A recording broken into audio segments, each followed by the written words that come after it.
আল্লাহর ঘরের দরজার সামনে হাজার হাজার লক্ষ লক্ষ মানুষের ভিড়। এখন তো তাও অনেকটাই মানুষ কম, কারণ হচ্ছে এটা সকালের দিকের ভিডিও করেছিলাম আমি যখন আমরা উমরা করতাম, কিন্তু তখন ভিডিও করি না, যেহেতু উমরা করার সময় অনেক কিছু পালন করতে হয়, তো তখন ভিডিও না করাই ভালো। বাট এই ভিডিওটা করেছি সকালে নামাজের পর, তওয়াব করার পর, তারপর একটু করে ভিডিও করেছিলাম। এই ভিডিওটা হচ্ছে যখন আমরা ছিল তখনের।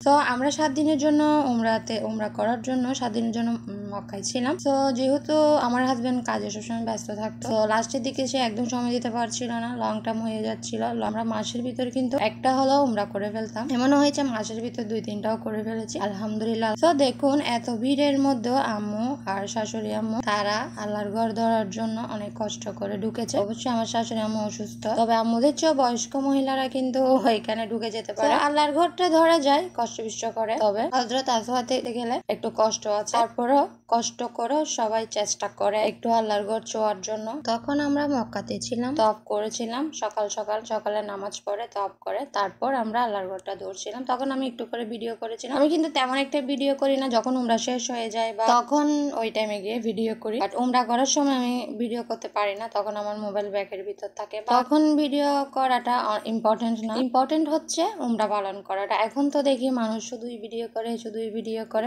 দেখি ছবি কিংবা ভিডিও সবাই তুলে, হ্যাঁ তোলা যায়, তবে সেটা কখন, যখন আমাদের এখানে শেষ হয়ে যাবে, এখানে ইবাদত করা শেষ হয়ে যাবে আমাদের, উমরা করার পরে তখন করা যায়। কিন্তু উমরা যখন আমরা করছি তখন যত বেশি দোয়া দরুদ পড়া যায়, মনোযোগটা আল্লাহর উপরেই রাখতে হবে, দোয়া দরুদের উপরে। এখন শুধু যদি ভিডিওই করি, ছবি তুলি, তাহলে তার হচ্ছে না। তো তখন তোলা যায় যখন আমাদের এখানের সবকিছু শেষ হয়ে যাবে, উমরা শেষ হয়ে যাবে, তখন তোলা যাবে। যখন আমরা সকালের নামাজ পড়ি, নামাজ পড়ো যখন আমরা বের হয়ে যাব এখান থেকে, তখন ছবি ভিডিও করা যায়। এটা হচ্ছে সাফা মারওয়ার ভিডিও। এখানে হচ্ছে আমরা যখন আমি, আমার হাজবেন্ড, আমার আম্মু, শাশুড়ি আম্মু, আমরা সবাই মিলে উমরা করেছিলাম। মনে হয় দ্বিতীয়বার হবে, এটা প্রথম যখন আসছি তখন। তো উমরা করার সময় তো অবশ্যই আমার হাজবেন্ড থাকে সবসময়। তো এখানে আমার শাশুড়ি কিন্তু সাফা মারওয়াতে আসলে উইক হয়ে যায়। তিনি সাফা মারওয়াতে যেহেতু একটু লং, তো সাফা মারওয়াতে একটু কষ্ট আছে, একটু স্ট্রং থাকতে হয়। তো তিনি সবকিছু করতে পারলেও সাফা মারওয়াতে এসে অনেক চেষ্টা করে, 1-2বার হয়তো করতে পারে, তারপর আর পারে না। তো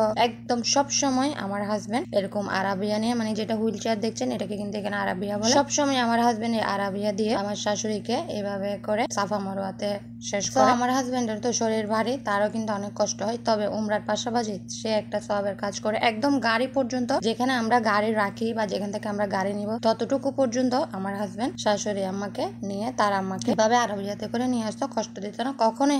অনেকে তো যারাই আরাবিয়াটা ভাড়া করে তাদেরকে টাকা দিয়ে দিলে তারাই সব করে, তবে আমার হাজবেন্ড সেটা নিজেই করতো, কারণ এটাও সওয়াব, মার জন্য একটু কষ্ট করা কোনো ব্যাপার না। ভিতরে চালানো সহজ, তবে এখানে রাস্তাগুলো কিন্তু অনেক হাট। আমার হাজবেন্ডের অনেক কষ্ট হয়ে যেত, পা গুলো একদম ফুলে যেত, তবে এটা আমার হাজবেন্ডের জন্য একটা সওয়াবের। সব মিলিয়ে আমরা 11টা উমরা করেছিল, মদিনায়ও গিয়েছিল, ঈদের নামাজও পড়েছে, তওয়াবও করেছে আলহামদুলিল্লাহ। আমিও এবার এসে 6টা উমরা করেছি, মদিনায়ও গিয়েছি, ঈদের নামাজও পড়েছি। এই তো সব মুসলমান যেন এভাবে আল্লাহর ঘরে আসতে পারে, এটাই কামনা। সবাই ভালো থাকবেন। আসসালামু আলাইকুম।